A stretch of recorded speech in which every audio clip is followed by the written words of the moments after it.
Hello, everybody. It's a nice, beautiful day over here in Denver, and I hope you are having good internal weather wherever your external weather is.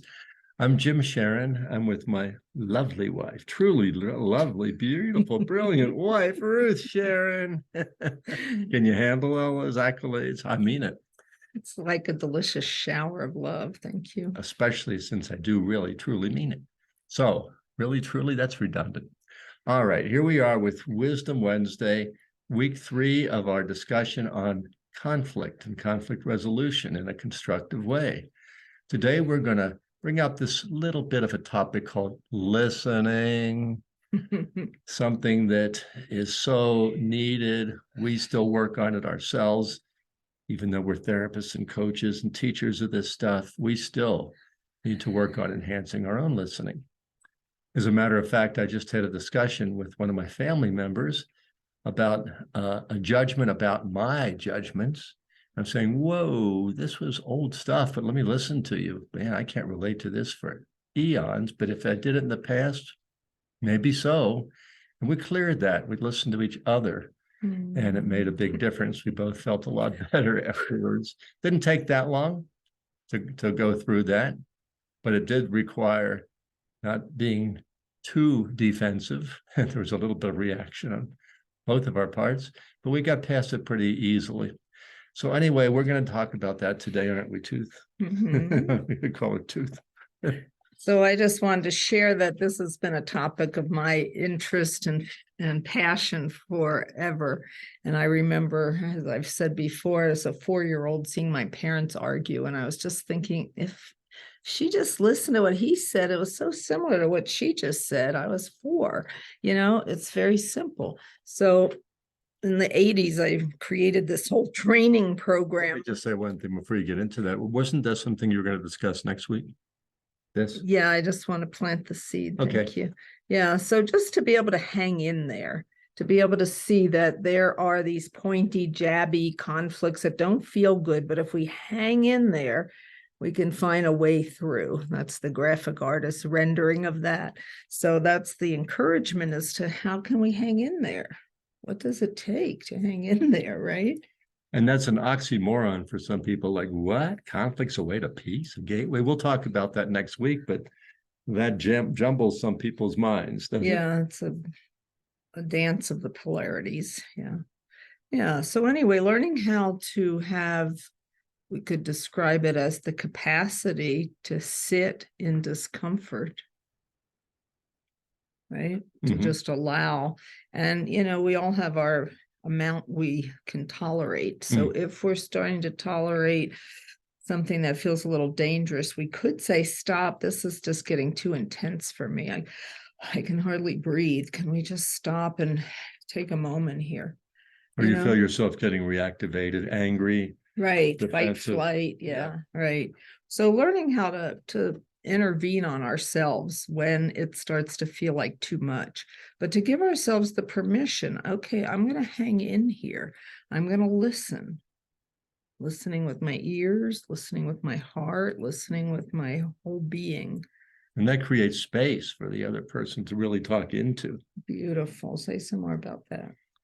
Well, a lot of times it's a back and forth, and it's a quick back and forth, defending oneself, giving another counter argument or whatever. But building a case, I call it. Yeah, building a case. Instead of opening here, like Ruth just said, gut wise, and saying, let me really receive what this person has to share. And then the speaker goes, oh, wow, I'm really being heard here. Not just with the ears, but the other person is being receptive. Safety. Yeah, safety and opens trust along with the safety. That's what we all long for, isn't it? Just to relax and be ourselves and feel safe. But when we get into conflicts, our safety is jeopardized. So we're sharing a few tools that one is to just notice, I'm starting to get reactive. There's some hot button here. And what I always say is the hotter the button, the more important it is. The more vital.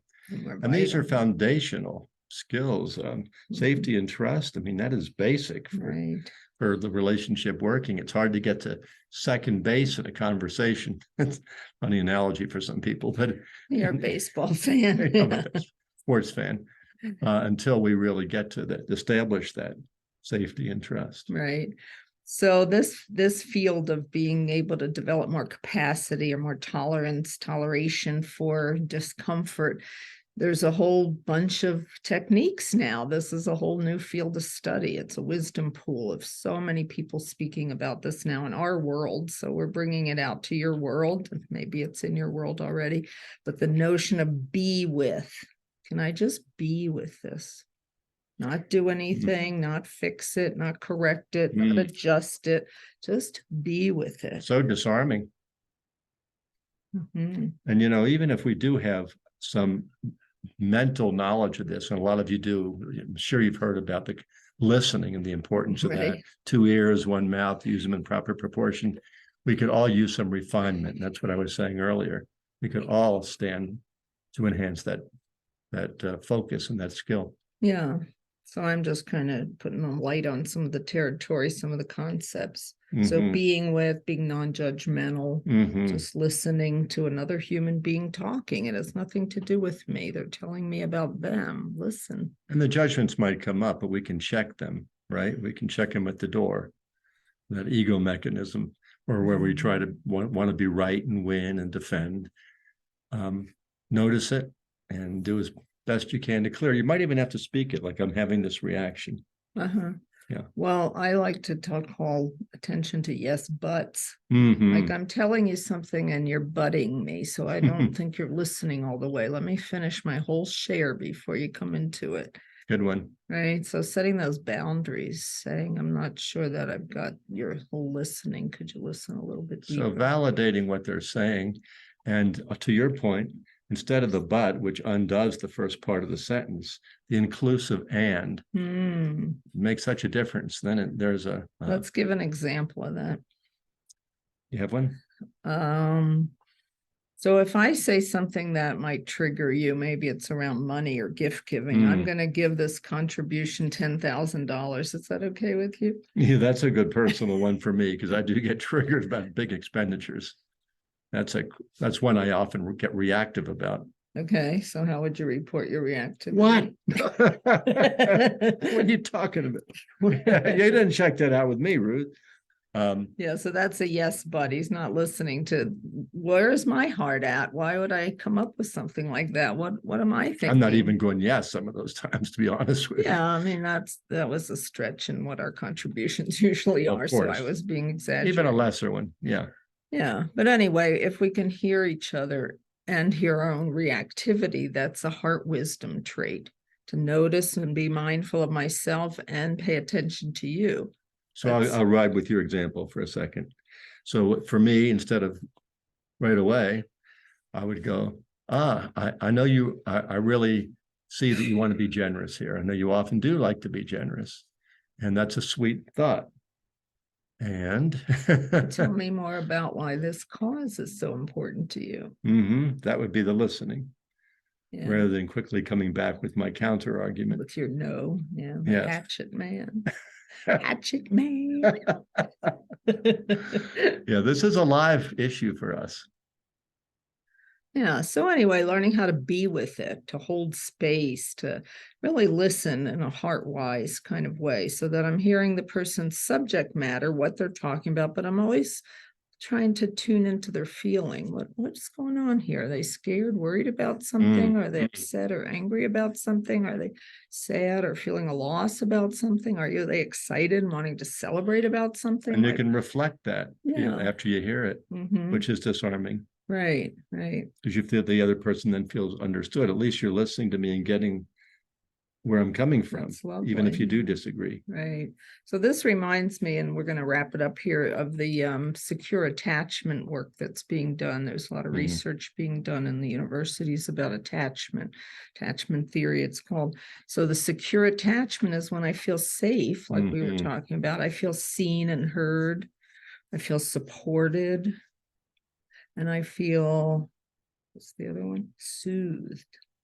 I feel soothed, like, yeah, I really get how important that is to you. That's a really important orientation you have in life, and I want to support you in this, but 10,000 feels like way too much. Could we talk about the number? And staying engaged in a non-reactive way, maybe an initial reaction, but that when you get into attachment theory, that also brings up a whole thing about, are you going to stay with me? Don't you want to abandon me? Yeah, but at least in this level, you're not going to abandon me in the conversation. exactly. Yeah. So being abandoned in the conversation triggers that abandonment inside of us. That's a good point. Yeah. So there's a lot here. Conflicts bring up a lot, and it's core to know that it's okay to have conflicts and it's okay to have skill in dealing with We're them. going to have conflict. Exactly. And we can have better skill. So let's all learn. We're still learning. We got married 1970 and we're still learning. So keep it up. Thanks 1970 so when they had stagecoaches and stuff like that. All right, Jim and Ruth Sharon, Heartwise Relationship Academy, and you can look online, heartwiseacademy.com. We have courses, little micro courses. I have one called Finding Center in the Chaos, 20 minutes, learn the tools, and yours is? It's couple spiritual development. My micro course is on meditation. So not directly related as much as Ruth's is. Well, it helps with listening. Yeah, we have another couple courses. Meditation is key to listening, if your mind can. Yeah, we have some other courses that are, you're right about that are related as well. You can look at and see the Blooms course. The Blooms, as well as Cheryl Feidelman. Listening. Yes. Yeah, so there's gems in there. Go in there and walk around, visit what we have there, and sign up for our newsletter if you don't get it. And we have a monthly Heartwise Circle, which is free. We just gather on Zoom and we talk about a topic. And this month that we're in, we talked about how to talk about difficult topics. And next month is May 10th, I think it is. Yeah, we're having a guest speaker, one of our faculty members. Cheryl Feidelman will be hosting on enjoying each other. And she's going to bring in listening so that we can really enjoy each other. We start hearing each other. So it'll all be related. Thanks so much. Take care. Bye, everyone. Bye.